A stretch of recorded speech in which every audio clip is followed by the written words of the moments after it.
மாணவ மாணவியர்களுக்கு என்னுடைய அன்பான வணக்கம். இன்றைய வகுப்புல ஒரு கவிதை இருட்டுற மொழிதல். கீரை பாத்தியும் குதிரையும், இது ரெண்டுக்கும் உள்ள ஒற்றுமையை காளமேக புலவர் சிலேடை வடிவில பாடியிருக்காரு. தமிழில் சொல் நயமும் பொருள் நயமும் மிகுந்த பல வகையான பாடல்கள் இருக்கு. ஒரே பாடல்ல இரண்டு பொருள் தோன்றும்படி பாடப்படுற இருட்டுற மொழிதல் அவற்றுல ஒன்றுதான் இது. அதாவது சிலேடை அப்படின்னு சொல்லுவாங்க. இது சுவையான பாடல்.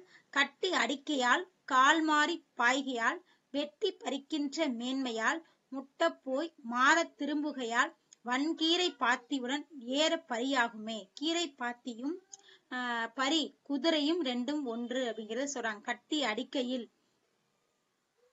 மண் கட்டிகளை அடித்து தூளாக்குவாங்க. அதே மாதிரி குதிரைகளை வண்டிகள்ல கட்டி அடிச்சு ஓட்டப்படும். அதன் பிறகு மண்ணை வெட்டி தடுத்து பாத்திகளா ஆக்குவாங்க. கால் மாறி மாறி பாய்ந்து செல்லும். அது மாதிரி வாய்க்கால்ல நீர் மாறி மாறி பாய்ச்சுவர். போக வேண்டிய இடம் முழுவதும் சென்று மீண்டும் திரும்பி வரும்.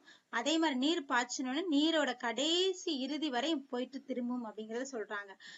அடிக்கிறது, ஓடுறது, தண்ணீர் இறுதி வரை போறது அப்படி ரெண்டுமே கீரை பாத்தியும் குதிரையும் ஒன்றுதான் அப்படிங்கறத இங்க அழகாக காளமேக புலவர் சொல்லியிருக்காரு. வன் கீரை அப்படிங்கறத வளமான கீரை, பரினா குதிரை, முட்டப்போய் அப்படின்னா முழுதாக சென்று, மறித்தல் அப்படின்னா தடுத்தல், மண்ணை வெட்டி தடுத்தல், பாத்தி கட்டுதல்.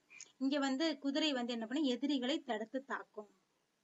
காளமேக புலவரின் இயற்பெயர் பரதன். மேகம் மழை பொழிவது போல கவிதைகளை பாடுறதுனால இவர் காளமேக புலவர் என்று அழைக்கப்பட்டார். திருவானைக்கா உலா, சரஸ்வதி மாலை, பரபிரம்ப விளக்கம், சித்திரமடல் நூல்கள் இவர் எழுதிய நூல்கள். தனிப்பாடல் திரட்டுங்கிற நூல்ல தான் இடம்பெற்றிருக்கு. அதுல இருந்தா ஒரு பாடல் உங்களுக்கு பாடமாக கூறப்பட்டிருக்கு. நன்றி.